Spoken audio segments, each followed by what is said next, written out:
Hello students, welcome to Param class. आज हम पढ़ेंगे सॉलिड स्टेट फिजिक्स का next topic Dulong and Petit's law. According to classical theory,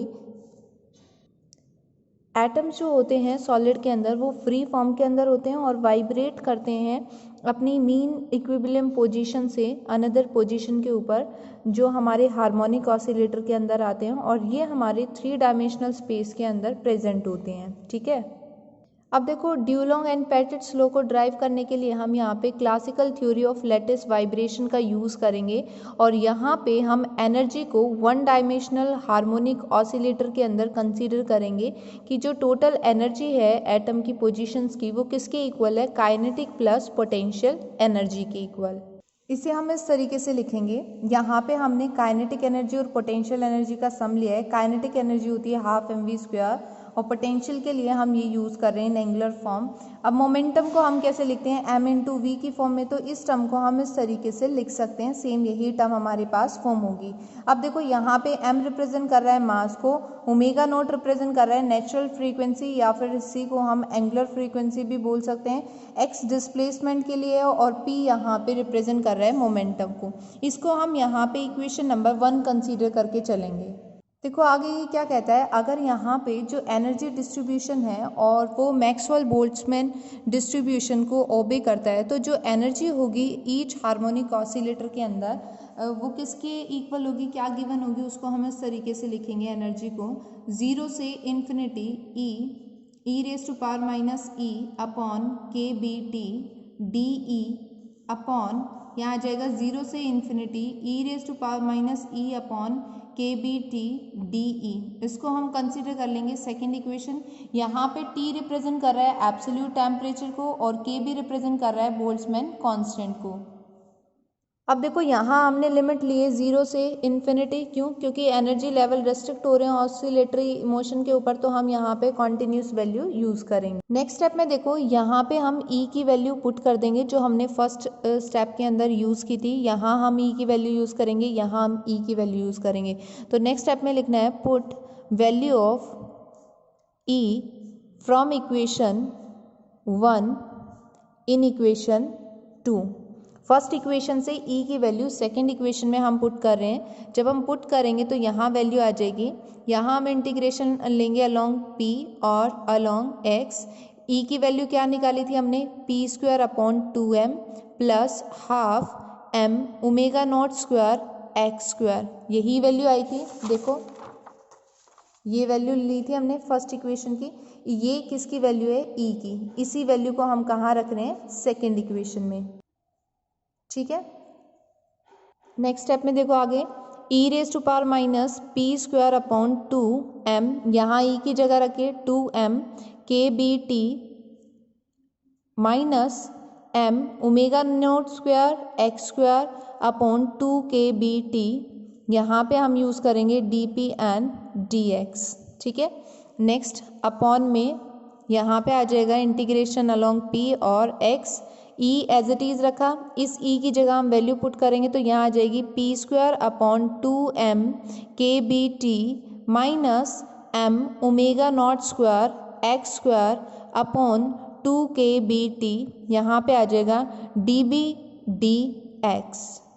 अब देखो नेक्स्ट स्टेप में इसे कैसे लिखेंगे, e bar equals to p x integration, यहाँ से p² 2m, यहाँ से p² 2m कॉमन निकल रहा है, इसको हम कॉमन निकाल लेंगे। ठीक है, जब आप कॉमन निकालोगे तो आपके पास यहाँ पे टर्म आ जाएगी p² अपॉन 2m और यहाँ हम लिखेंगे इसको e रेज टू पावर,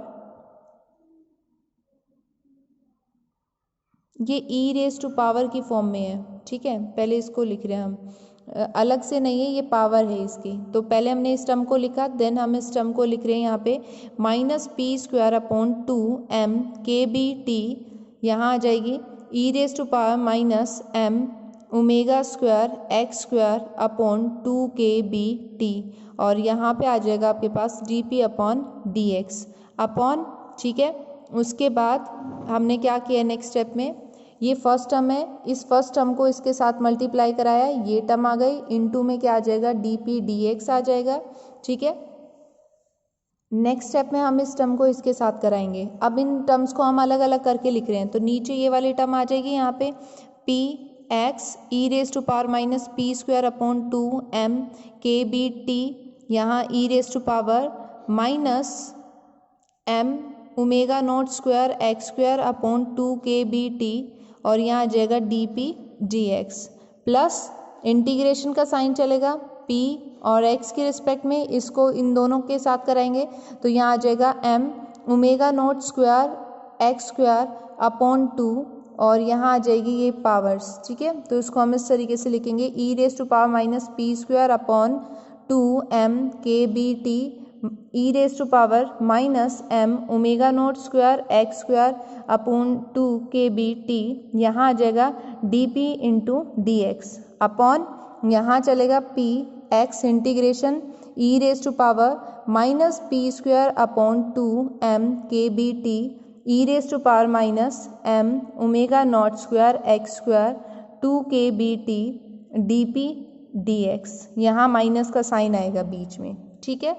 अब देखो ये जो लास्ट इक्वेशन आई थी इसको हम इस तरीके से सिंप्लीफाई करके लिखेंगे। 1/2m को बाहर निकाल लिया, यहाँ लिमिट चलेगी 0 से इन्फिनिटी, अंदर बचेगा P square E raise to power minus P square upon 2m K B T D P upon यहाँ आ जाएगा 0 से infinity E raise to power minus P square upon 2m K B T D P, plus यहाँ पे आ जाएगा m omega naught square upon 2 common, अंदर चलेगा 0 से infinity X square E raise to power minus m omega square X square upon 2kbt dx, और नीचे आ जाएगा यहाँ पे 0 से infinity E raise to power minus m omega naught square upon 2kbt into D X. इसको हम consider कर लेंगे इक्वेशन थर्ड। अब इसके अंदर देखो जो अदर टर्म्स थी वो हमने यहाँ पे कैंसिल कर दिए, क्योंकि न्यूमरेटर जो है वो क्या है अगेंस्ट द डिनोमिनेटर। अब इसको सिंप्लीफाई करने के लिए और इजी बनाने के लिए हम यहाँ पे क्या करेंगे, जो हमारे पास टर्म है P square upon 2m K B T, इसको हम कंसीडर कर लेंगे वाई स्क्वायर, और जो m omega naught square X square upon 2kbt है इसको हम कंसीडर कर लेंगे जेड स्क्वायर। तो यहाँ पे हम dp और dx की वैल्यू फाइंड आउट करेंगे, इन्हें पुट कर रहे हैं इन इक्वेशन थर्ड। जब थर्ड में रखेंगे तो यहाँ से हमारे पास वैल्यू आ जाएगी, देखो इसे सिंप्लीफाई करने के बाद kbt इसको बाहर ले लिया, 0 से infinity Y square E raise to power minus Y square, यहाँ आ जाएगा dy root 2m kbt, p square की जब वैल्यू निकालेंगे क्रॉस करके यही वैल्यू हमारे पास फॉर्म हो जाएगी, तो पी स्क्वायर की जगह हमने ये वैल्यू पुट कर दी है, अपॉन यहाँ आ जाएगा 0 से infinity E raise to power minus Y square dy root यहाँ पे आ जाएगा 2m kbt, ये वैल्यू यहाँ पे फॉर्म हो जाएगी। नेक्स्ट सेकेंड स्टेप में देखो यहाँ पे kbt बाहर लेंगे, 0 से इन्फिनिटी चलेगा जेड स्क्वायर, इसको हम जेड स्क्वायर कंसिडर कर रहे हैं, E raise to power minus Z square D Z, यहाँ आ जाएगा रूट 2m kbt अपॉन 0 से infinity E raise to power minus Z square D Z, यहाँ आ जाएगा 2m kbt, ये फॉर्म हो जाएगा। नेक्स्ट स्टेप में जब इस इक्वेशन को सॉल्व करेंगे तो हमारे पास ये इक्वेशन फॉर्म हो जाएगी, और इसको हम इक्वेशन नंबर 4 कंसीडर करेंगे। नेक्स्ट स्टेप में हमें क्या करना है, यहाँ पे इसकी स्टैंडर्ड इंटीग्रल वैल्यूज़ यूज़ करनी है, तो वो वैल्यू 0 से infinity Y square E minus Y square D Y, ये होगी रूट पाई अपॉन 4 के इक्वल, एंड दूसरी वैल्यू यहाँ पे हमारे पास क्या है 0 से infinity E raise to power minus Y square D Y, ये होगी रूट पाई अपॉन 2 के इक्वल। ये दोनों वैल्यू हम कहाँ पुट कर देंगे इक्वेशन 4 में, put in equation 4 and we get, देखो पुट करने के बाद हमारे पास ये टर्म आएगी, पाई से पाई कैंसिल हो गया, 4 नीचे 2 ऊपर है, तो क्या बचेगा 1/2, यहाँ पाई से पाई कैंसिल, यहाँ भी क्या बच गया 1/2, तो यहाँ क्या बचा 1/2 kbt, और यहाँ भी क्या बचा 1/2 kbt, तो ये हमारे पास इक्वेशन आ जाएगी। अब ये हाफ है और ये हाफ है, हाफ प्लस हाफ कितना होगा 1, तो इसका मतलब जो एनर्जी है वो हमारे पास यहाँ पे क्या आ गई kbt, ये एनर्जी यहाँ पे फॉर्म हो रही है। तो ये क्या शो कर रहा है कि जो दो कंट्रीब्यूशन है एवरेज एनर्जी का एट एब्सोल्यूट टेम्परेचर T, वहाँ पे एक किसकी वजह से है, पोटेंशियल एनर्जी की वजह से, और दूसरा जो है वो किसकी वजह से है, काइनेटिक एनर्जी की वजह से, जो किसके इक्वल आ रहा है, हाफ kBT।